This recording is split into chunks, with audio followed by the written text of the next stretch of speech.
अस्सलाम वालेकुम नाजरीन, मैं हूं आपका होस्ट, आपका दोस्त अली हैदर, डेली रोज़ पाकिस्तान से।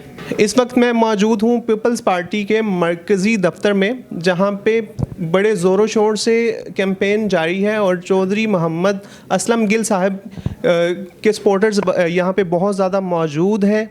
आज मैं आपकी मुलाकात करवाने जा रहा हूं मिर्ज़ा मोहम्मद अदरी साहब के साथ, जो कि पीपल्स पार्टी के सीनियर रहनुमा हैं। जी मिर्ज़ा अदरी साहब, आप मुझे ये बताएं कि आपने पीपल्स पार्टी कब और क्यों ज्वाइन की? देखें कि ये पाकिस्तान पीपल्स पार्टी के दो वजूहत हैं। एक तो ये कि मैं ख़ानदान मेरा ख़ानदान, मेरी तरबियत, मेरे वालिद साहब, मेरे बड़े भाई, मुझसे जितने भी बड़े भाई हैं, मिर्ज़ा रियाज साहब, मिर्ज़ा मनीर साहब, वहीद वगैरह, उनकी वो आपस में बातें करते थे और वो लिबरल उनकी बातें थी, वो गरीबों की इंसानियत के हवाले से बातें करते थे। और जब मैं मैट्रिक में 9 में था तो मैंने देखा कि हम गवर्नमेंट हाई स्कूल भगवानपुरा में पढ़ते थे, तो वो मौज़े चौन लाई साहब लाहौर आए और हम वहाँ उनके इस्तकबाल करने गए और उनके साथ जो वज़ीर ख़ारजा उस वक़्त थे जनाब ज़ुल्फ़िकार अली भुट्टो साहब थे, और हम सड़क पे उनका इस्तकबाल कर रहे थे। वो उन्होंने सड़क पे गाड़ी रोकी और वो बाहर निकले, दोनों चौन लाई साहब और भुट्टो साहब, और उन्होंने हमसे हाथ मिलाया और हमें नहीं मालूम कि ये इनका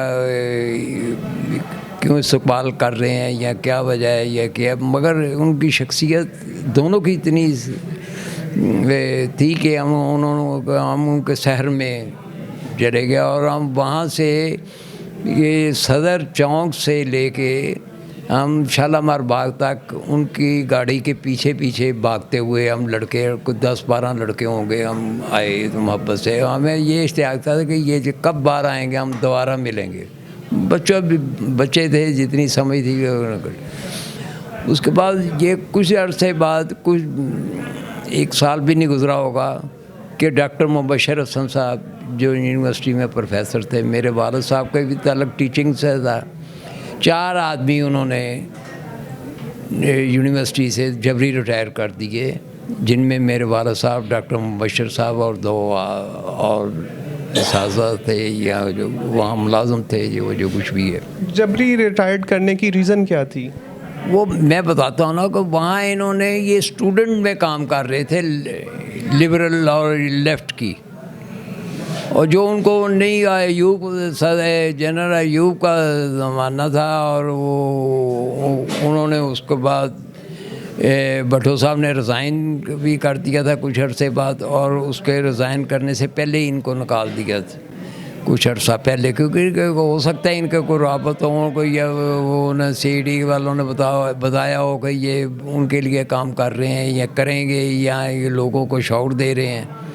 बहरहाल वो उन्होंने घर आ गए और उन्होंने सारे अक्सर मीटिंग्स वगैरह हमारे घर में भी हुआ करती थी। डॉक्टर साहब और उस वक़्त के जो लेफ़्ट के लोग थे वो हमारे घर मीटिंग वगैरह करने आते थे अक्सर।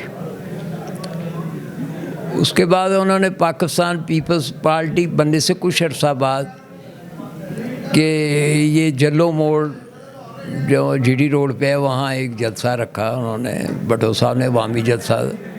उसमें मैं अपने दोस्तों के साथ गया, भी मैट्रिक नहीं की थी हमने। वहाँ मैं सड़क के किनारे खड़ा था और भुट्टो साहब जीप पे आए हैं, ओपन जीप थी, और उन्होंने जीप खड़ी की है। हम दाईं तरफ थे, वो बाईं तरफ उन्होंने जीप खड़ी की है और उतरे हैं। उन्होंने उतर के जीप में उतरते उन्होंने अपनी जूती उतारी है। भुट्टो साहब ने, हम बच्चे थे, हमने पता नहीं क्यों जूती उतारे।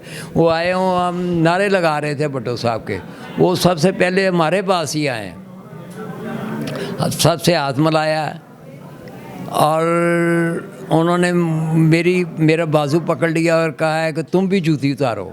मैं परेशान हो गया। जूती कौन सी वो जो हवाई चप्पल वगैरह, ये वो जो कैंची चप्पली वो डाली हुई थी, वो पजामा था और कुर्ता जो उस वक़्त का रवाज है।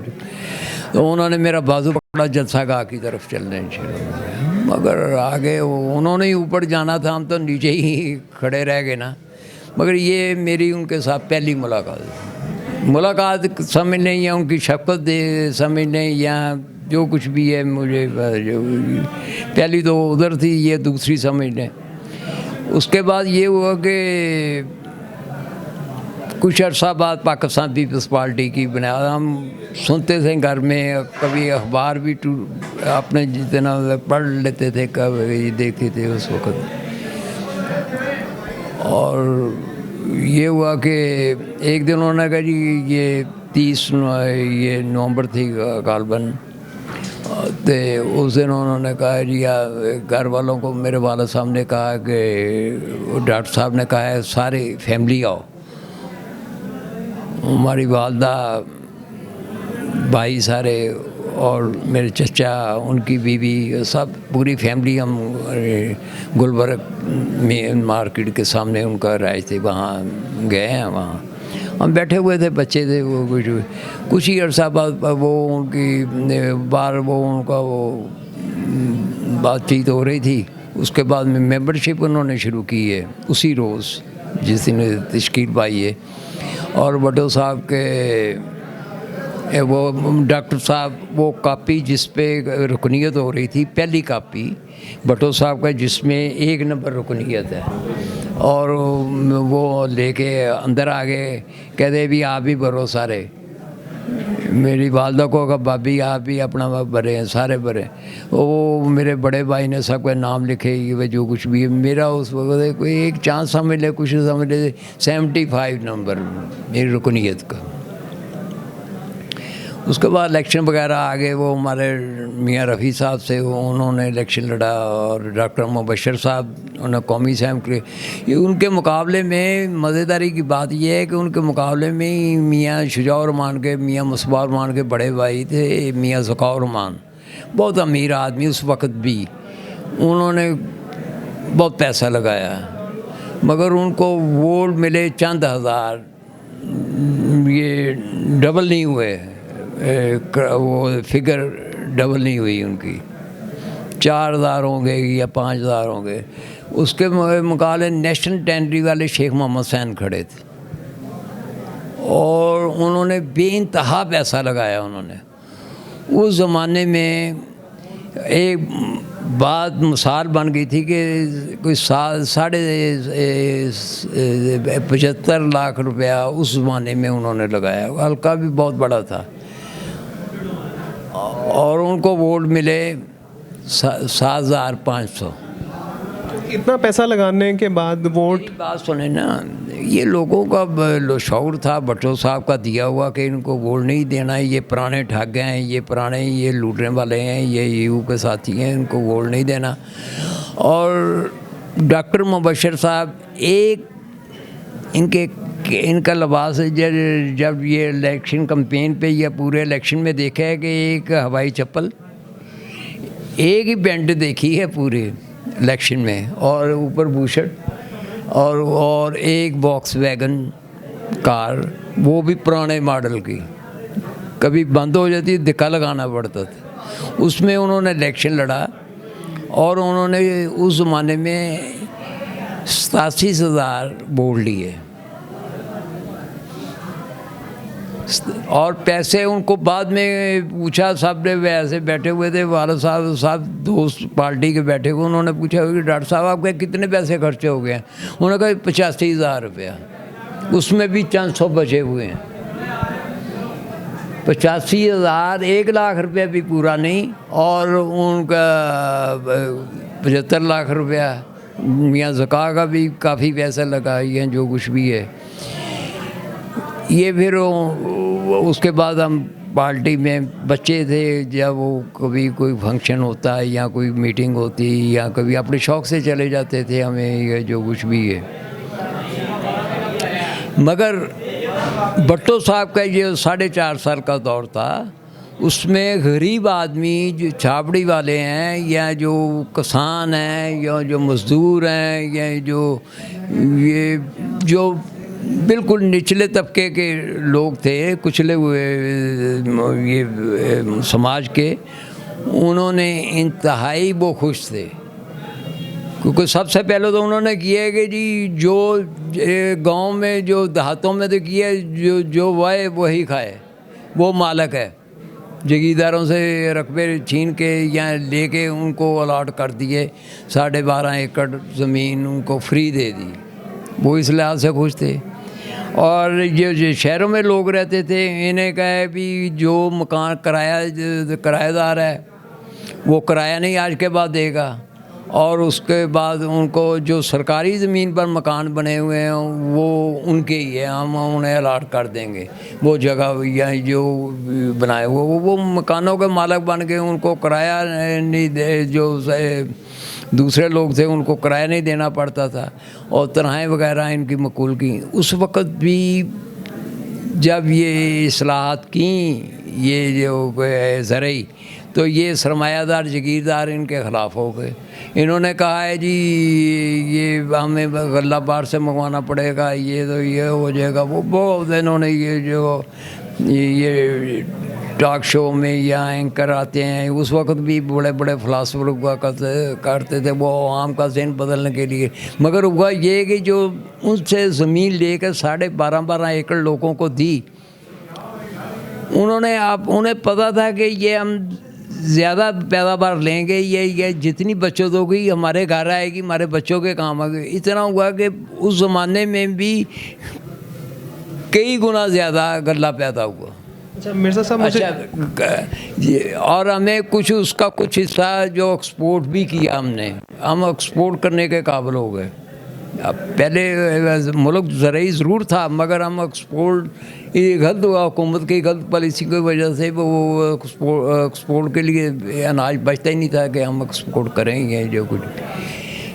अच्छा, और पूछें। अच्छा मिर्ज़ा साहब, मुझे ये बताएं कि जैसा कि आपने बताया अभी कि जो लोग रेंट पे रह रहे थे तो उनको ये बोला गया कि आज से आप किराया नहीं देंगे, तो वो आपके ख्याल से वो ठीक था या नहीं ठीक था उस वक्त की मुनासिबत से?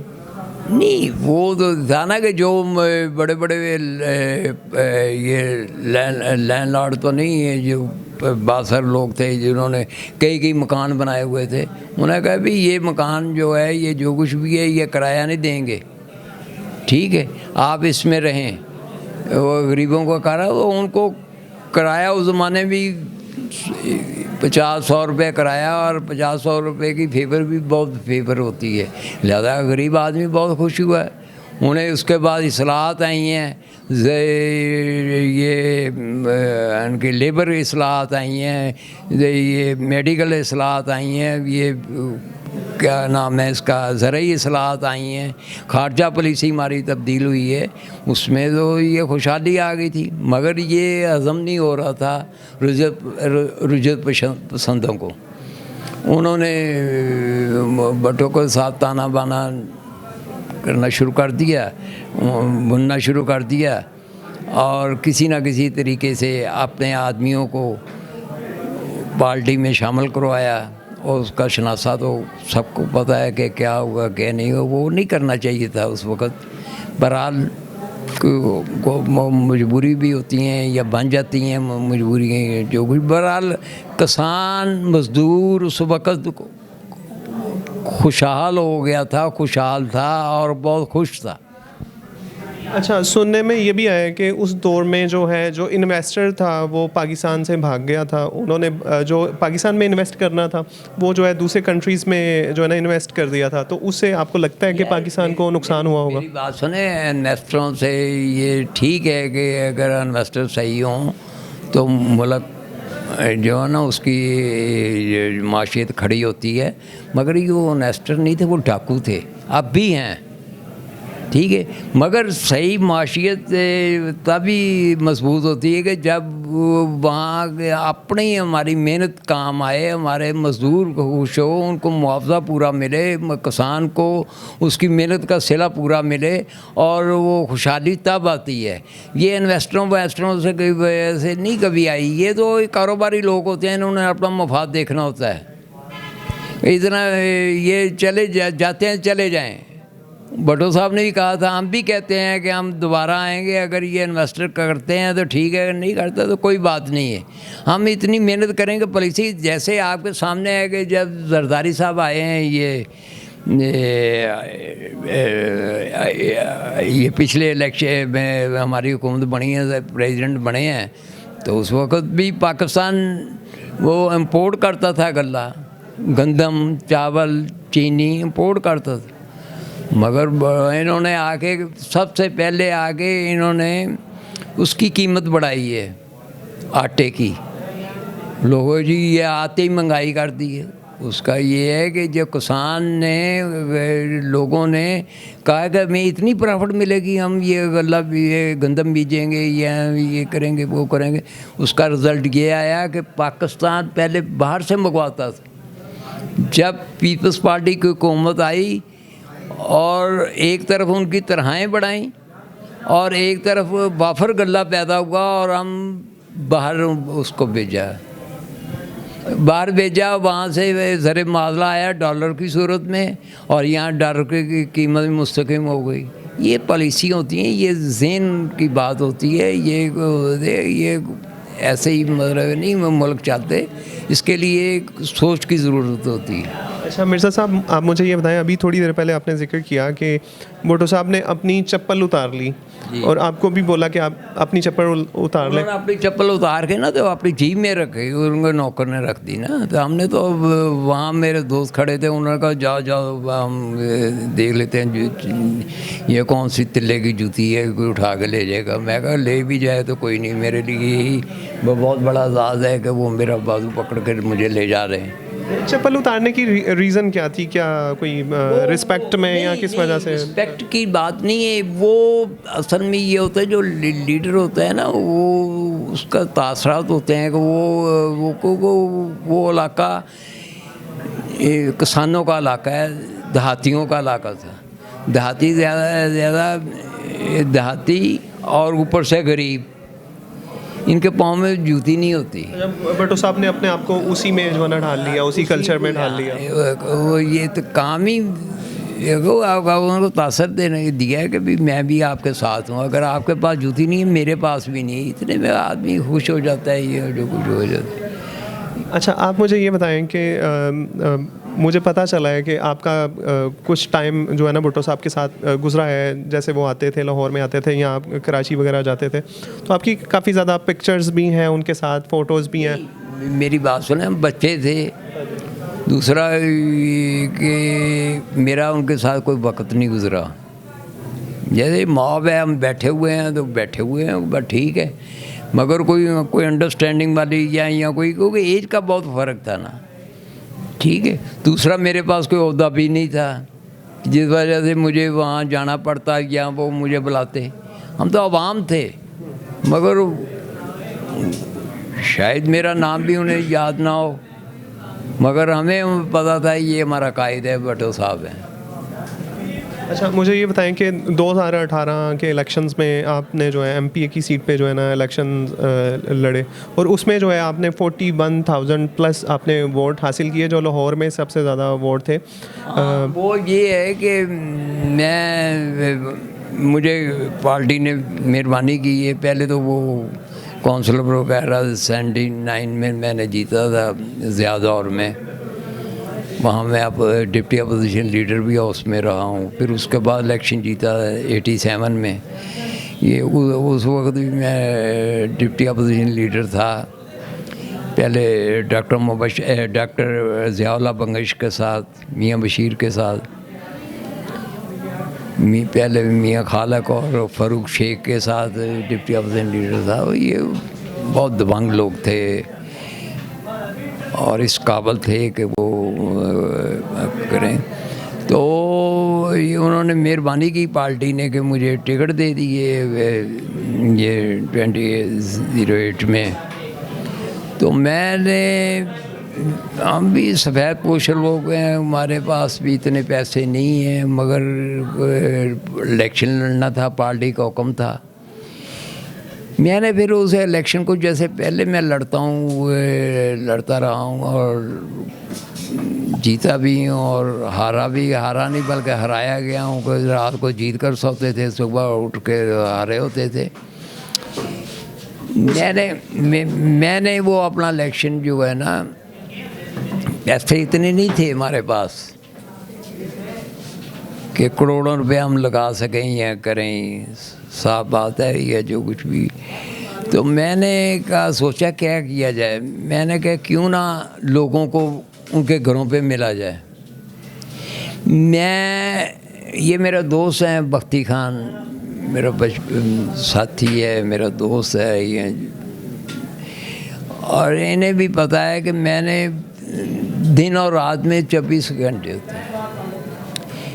मैं कलमा पढ़ कर कहता हूँ, मैं 20-20 घंटे मैंने काम किया है इलेक्शन अपने जीतने के लिए, अपने लिए नहीं बल्कि भट्टो साहब की या पार्टी की इज़्ज़त रखने के लिए।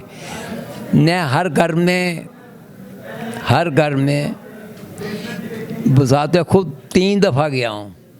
एक राउंड किया है पूरे सूबाई असेंबली हल्के का, उसके बाद फिर नए सिरे से शुरू कर दिया है। तीसरी बार मैंने ये खान साहब को पता है कि वो ये जो स्लिप होती है वोटिंग की, कि भी पर्चियाँ जिसे कहते हैं, वो लड़के तैयार कर रहे थे, लिख रहे थे। उनको कभी महल्ले के अलग बंडल बना दो। वे पर्चियाँ मैंने खुद दिए हैं उन्हें जाके।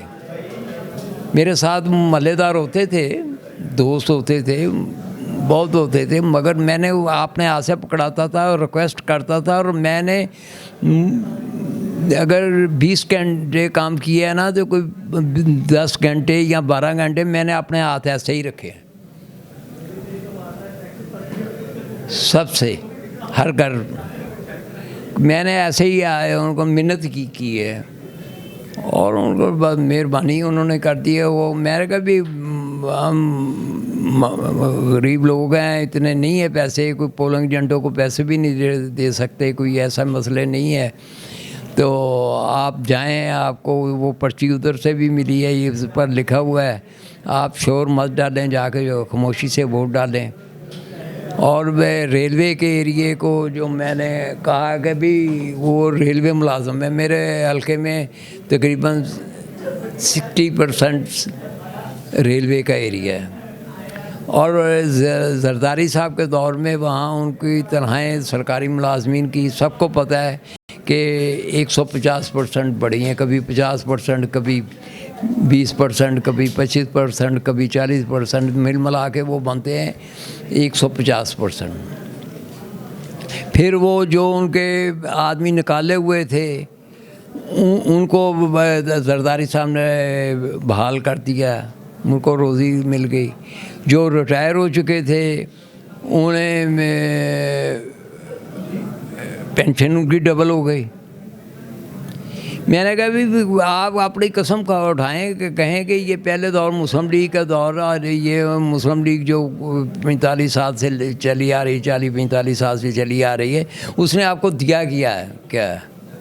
ये बताएं कि जो पेंशन वाला 1000 10,000 ले रहा था उसे 15,000 मिल रही है, या डबल हो गई है, उसकी 20,000 मिल गई है। और ये आपकी तनख्वाहें इतनी बढ़ा दी हैं, आपको इतना किया है, तो आप खुदा का खौफ करें। उनको दलील से मैंने समझाया, जिंदाबाद मुर्दाबाद छोड़ दिया मैंने कहा भी ठीक है, अगर हमारा हक बनता है, मैं उसका नुमाइंदा हूँ, मुझे वोट दो। अगर मैं क्या, अगर हम आएंगे ये नौजवानों को भी देंगे, जैसे बेनज़ीर इनकम सपोर्ट प्रोग्राम हमने शुरू किया है, उसमें लाखों औरतें जो हैं बिला इम्तियाज़ सबको मिल रहा है। उसमें नहीं हमने देखा ये जमात इस्लामी, मुस्लिम लीग या दूसरी जमातें, जो मुस्तहिक लोग हैं उनको दिया है, सर्वे किया है। पहले तो दिया था ना वैसे कभी एमएनएस को फार्म दे दिए थे उन्होंने, अपने नौकरों के भर लिए, ये कर लिए वो कर लिए। मुखालिफ पार्टियों ने, जो आप समझ गए होंगे कौन सी मुखालिफ पार्टी थी। और फिर वो उनको रोक कर दोबारा शुरू किया हमने, दोबारा हमने शुरू किया और वो सारे कैंसिल करके दोबारा सर्वे किया। मैं उस टीम का हिस्सा था जो सर्वे कर रही थी लाहौर की, शुमाली लाहौर मेरे ज़िम्मे था, मैं वो टीम के साथ होता था।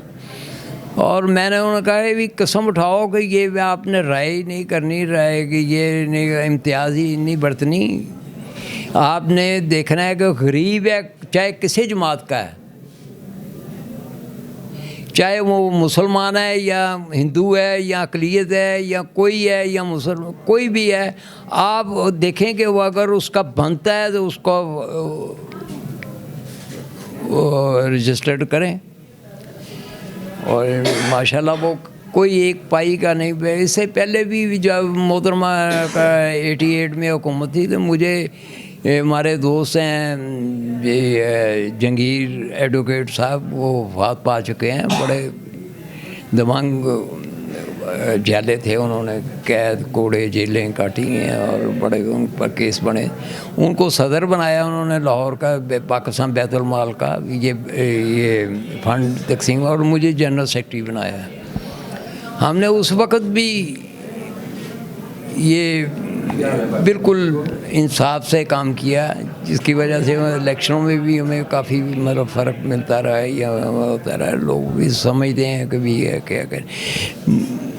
जब मार्शल दौर आया उसमें जनरल मुशर्रफ ने और ये उसके पहले मुस्लिम लीग वालों ने और उसके बाद भी मेरी इंक्वायरी की हैं, और अल्लाह के फजल से मैं आज भी मेरा ज़मीर मुतमिन है। 1 रुपये 1 दमड़ी की कोई ऐसा हेरा फेरी नहीं मिली या मैं किसी को नजायज़ अप्लाइज किया हो, कोई अल्लाह का फजल है, कोई ऐसी मैंने।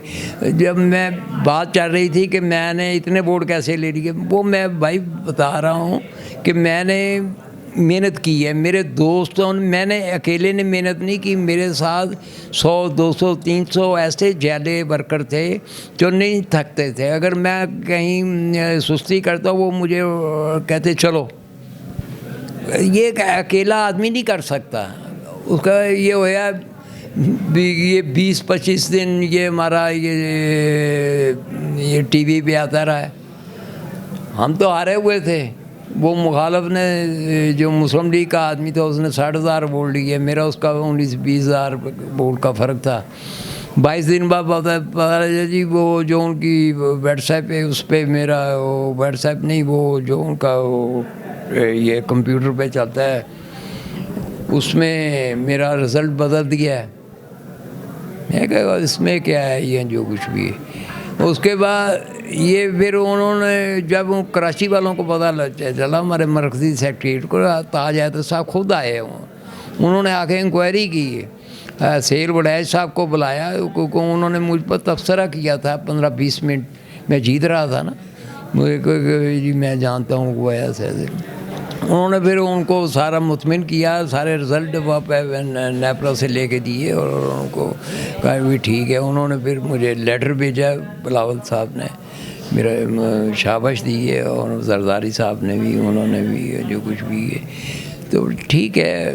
और ये हमारे लाहौर वाले भी खुश हो गए कि चलो एक आदमी ने ज़्यादा नहीं, जो रूटीन में चल रहे हैं थोड़े थोड़े बोल लिए हैं, अगर बहुत ज़्यादा वो ही फिगर रहती तो पता नहीं क्या होता। अच्छा मिर्ज़ा साहब, आप मुझे ये बताएं कि पीपल्स पार्टी को आगे क्या है, इसका मुस्तकबिल क्या है, ये बताएं मुझे, अब आम जानना चाहती है। देखें हम नौजवानों के लिए कुछ करेंगे इंशाल्लाह ताला, सोचेंगे नहीं बल्कि प्लानिंग की हुई है। हम वो वक्त से पहले कोई गलत पैदा या कोई ऐसा नहीं करना चाहते। वो हमारा मंशूर बन रहा है, उसमें लोग बैठे हुए हैं हमारे जो स्पेशलिस्ट हैं, वो इंशाल्लाह बनाएंगे और वो ऐसा मंशूर आएगा जिसमें ज़्यादा झलक जो होगी ना वो 70 जो हमारा पहला मंशूर था भट्टो साहब का, उसकी ज़्यादा झलक होगी। और ये जदीद तब्दीलियों तकाज़ों के मुताबिक उसमें भी ये भी मसाइल होंगे, ये उनको हल के लिए सोचा जाएगा। और उसमें इंशाल्लाह अवाम मुतमिन होंगे कि अवाम असल में जानती है कि हमारा मसाइल कौन हल कर सकता है, और ये इस्टेब्लिशमेंट भी जानती है कि जब मुसीबत आती है तो कौन मुल्क को बचाता है। ठीक, तो हम इंशाल्लाह ताला करेंगे इंशाल्लाह ताला। ये हमारा ये जल्दी आ जाएगा हमारा मंशूर, और उसमें अवाम देखेंगे। हम ख़ासकर पहले औरतों के लिए, गरीबों के लिए रखा है। अब ये देखें, हम का ज़्यादा फोकस कर रहे हैं अब नौजवानों को, उनको कि पढ़ना चाहते हैं, ज़्यादा अक्सरियत पढ़ना चाहते हैं। गुर्बत की वजह से, मजबूरी की वजह से उनके घर वाले पढ़ा नहीं सकते, मगर वो पढ़ते, अगर पढ़ भी लें तो वो क्या हम तैयार कर रहे हैं, मुंशी पैदा करोगे। इनके मुल्क को इस वक्त ज़रूरत है, जो देहातों में हैं उनको जदीद ये खेती बाड़ी के तरीक़ों का पता होना चाहिए, उसकी तालीम की ज़रूरत है। जो शहरों में हैं उन्हें टेक्निकल तालीम की ज़रूरत है। हम उनके लिए इंशाल्लाह करेंगे, और उनको पढ़ाने का भी बंदोबस्त करेंगे। उनको ये कार्ड हम कुछ शुरू कर रहे हैं, सुना था कि कार्ड शुरू कर रहे हैं, जो ये 8 जमात से शुरू हो जाएगा। जैसे जैसे ऊपर जाएगा हैं वो उनको वो उसकी बढ़ती जाएगी, वो उसकी जो खर्चा वगैरह या जो कुछ भी है वो उसका असासिया जो बढ़ेगा। और ये है कि जब कोई ख़त्म कर लेता है तालीम बीए करके, बीए कम का ग्रेजुएशन या मास्टर या पीएचडी, उनको फिर उसका जितनी देर तक उनको नौकरी नहीं मिलेगी अपने तौर पर या गवर्नमेंट देगी, तो हम उन्हें वजीफ़ा देंगे। और वो जो वजीफ़ा पढ़ने के बाद होगा वो उनको वापस करना पड़ेगा, जब वो सैलरी में से वो को कोई आसान किस्तों, मामूली किस्तों में से उनसे वापस लेंगे कि वो दूसरों के काम आ सके। ये जो कुछ। बहुत शुक्रिया।